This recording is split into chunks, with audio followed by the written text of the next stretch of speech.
எத்தனை பேர் பொங்கல் வச்சாலும் நீங்கள் வைக்கிற பொங்கல் மட்டும் ரொம்ப ஸ்பெஷலாக சூப்பராக வரணுமா. அதுவும் சீக்ரெட்டான இன்க்ரீடியன்ட் லெஃப்ட் ஓவர் ரைஸ் வச்சு அட்டகாசமாக எப்படி செய்கிறதுன்னு பார்த்துடலாமா.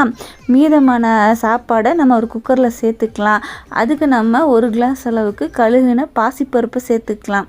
இப்போ இது முங்குற அளவுக்கு நீங்கள் தண்ணி சேர்த்துக்கோங்க. இதுக்கு மெஷர்மெண்ட்டெல்லாம் கிடையாது, முங்குற அளவுக்கு சேர்த்துனா போதும். கொஞ்சமாக உப்பு சேர்த்து 3 விசில் விட்டு எடுத்துக்கலாம். பாதாம் முந்திரி ஊற வச்சதை பாலில் சேர்த்து நல்லா நைஸாக அரைச்சி எடுத்துக்கோங்க.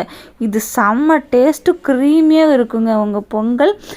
நெய்யை விட்டு முந்திரி திராட்சையை வறுத்து அதில் சரகன தேங்காவையும் போட்டு நல்லா வறுத்து எடுத்துக்கோங்க. இப்போ வெந்த நம்ம பொங்கலில் ஏலக்காய் பொடியும் வெல்லமும் வறுத்து வச்ச முந்திரி பருப்பு தேங்காவையும் பாலையும் ஊற்றி மிக்ஸ் பண்ணி கிண்டி இலக்குனீங்கன்னா அருமையான அட்டகாசமான பொங்கல் ரெடி. பழைய சாதமும் காலி, சூப்பர் பொங்கலும் ரெடி.